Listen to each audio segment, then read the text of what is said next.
Welcome to the Educational Passport Foundation. With the support of Epf.Africa Youth Association and United Nations online volunteers, we have highlighted real stories regarding migration, education, poverty, and unemployment in the Republic of the Gambia. We invite you to watch and discover the current challenges and implications so that we can learn how to help solve them and support. Hello, everyone. Welcome back to EPF Interviews. I am Aladi from EPF. I'm Amanda, also UN online volunteer. Thank you so much for joining us today. Thank you. EPF is a registered non-profit charity foundation that aims to support underprivileged youth in the Gambia.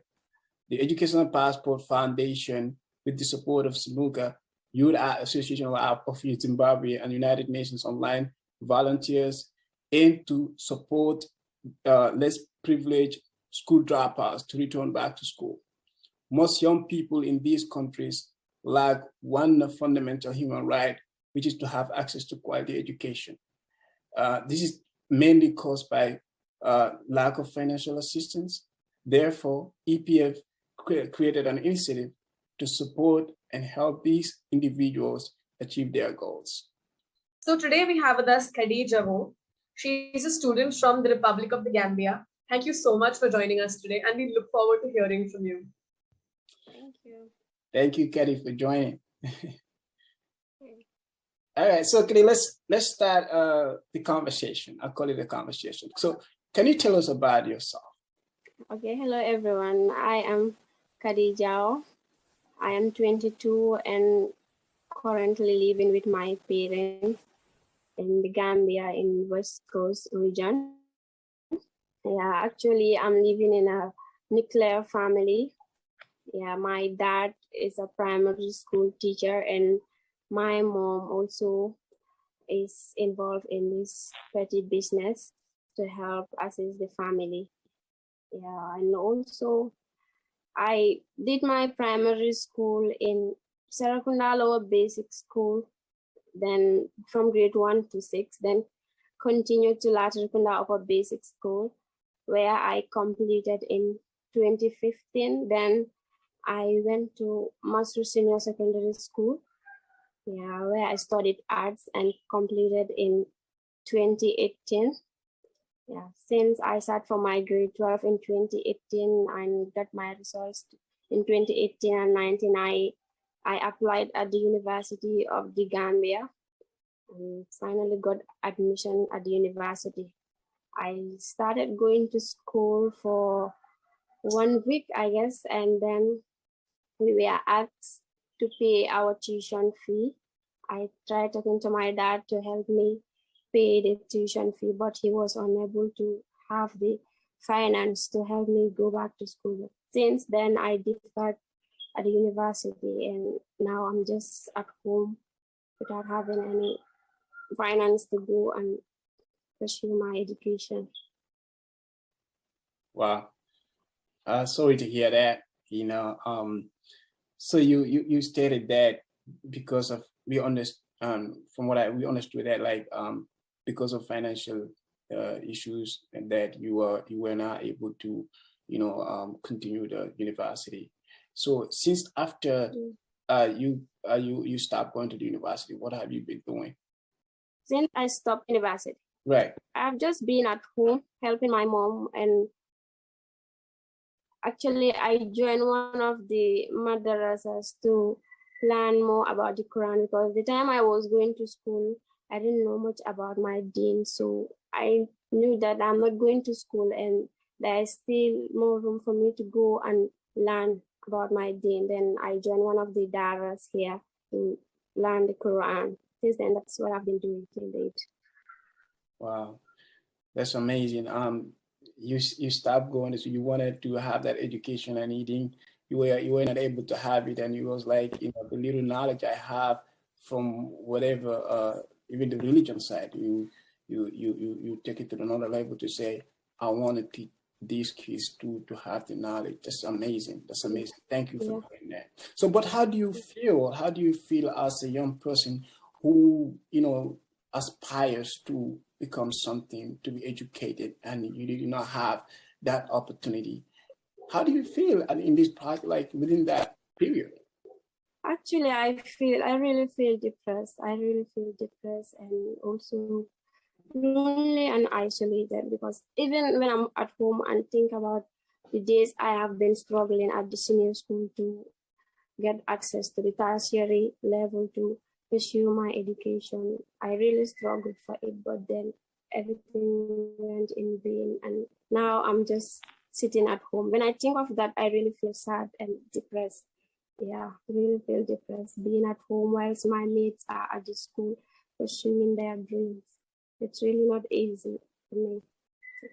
Sorry to hear that, Khaddy, because we've spoken to so many students just like yourself, who have been in the same position as you, where they really want to pursue a further education, but because of reasons like not being able to pay the fees or, different predicaments in life, they're just unable to continue. And this is a fairly common case for the youth of Gambia, where they want to move forward, but, it's just circumstances that have held them back.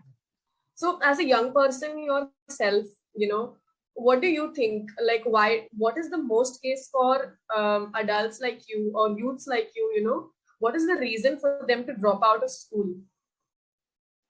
Yeah, I guess many youths drop out from school is due to financial constraints. Many of them come from poor backgrounds, like when the parents, most of the parents are not even educated or working, so they try by all means to put something on the table. So paying for that huge amount of money for their education would be very difficult. So one of the reasons why many youths like me stay at home is financial constraints, and others stay back at home is that, especially women, their parents will not have the money, but they will pressurize them or ask them to go and get married. Yeah. So even though a young student wants to study, because as you said, they have to provide food on the table, they are forced to, leave school and, focus on earning money so that their families can, survive in the future. And so you were telling us a lot about, how being at home has made you feel isolated. It has made you feel depressed. And we're really sorry to hear that. Those who are also forced to, pause their education, are there any other types of psychological issues that they may be facing? What is the impact of this entire problem on the youth of Gambia, including yourself? I guess the most reason why others are forced to stop it is financial. It's financial constraints, because having that huge amount of money in the Gambia, paying your tuition fee every end of the course, it's really difficult because life itself, it's not easy. It's not easy. Even food is really difficult. So thinking of, especially for your father, thinking of removing his money every day, both lunch and breakfast and dinner every day, taking care of your other siblings to go to school and have some education, and also paying that huge amount of money. Like my case, my dad asked me to at least stop and allow the younger ones to have some knowledge from school, because I have been going to school from grade 1 to 12 and they are just at grade 8. Some of them are in grade 2. So you will like just give others space, and I will try by all means to get scholarship or someone who will sponsor you to go back to school. So that's the reason I am at home, and I'm sure that's the reason most youths who have the potential to learn and become something in the future, that's the reason they are at home. Very well said, and thank you so much for that. I mean, in this whole problem, where do you see yourself? Do you see yourself maybe trying, or you said that you were also attempting for a scholarship. So how is that process going? It was very difficult for me to get scholarship. I've been applying scholarship from different institutions like Child Fund, the Gambia, and also the Ministry of Education.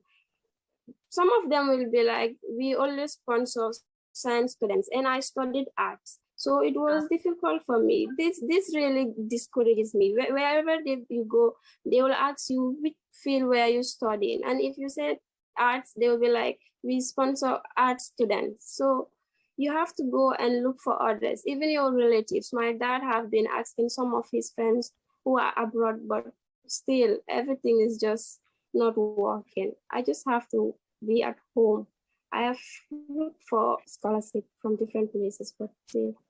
So you told us that you're doing arts. Like, do you have any profession that you plan to, that you're interested in? Well, since I was in school, I wanted to study diplomacy in international relations and one day become a diplomat. That's my wish. It's a very promising career. I really hope you are able to, reach it definitely someday. So we've discussed a lot about, the issues that youths face because of, lack of financial assistance, lack of, the difficulty in finding a scholarship, if you've chosen a specific field.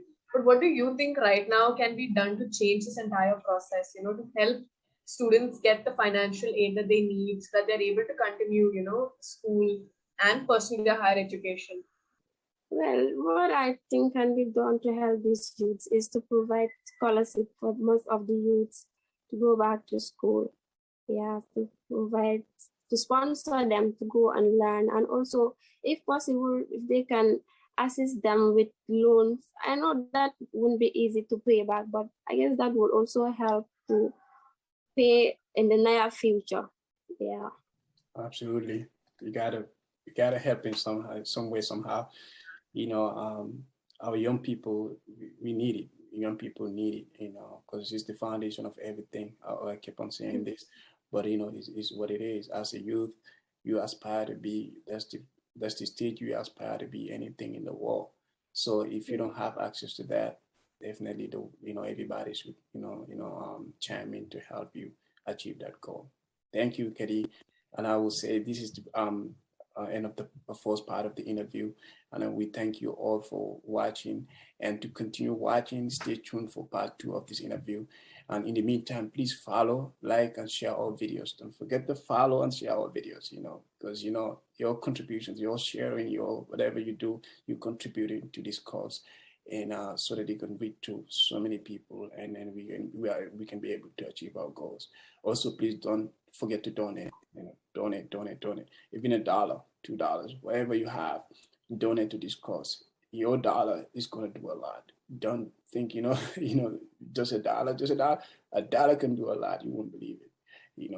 So to donate to this cause, you can donate to our GoFundMe account at Epf, or to our website at www.epfoundation.org. We help us turn dreams into action, because united we stand. The Educational Passport Foundation. We turn dreams into actions.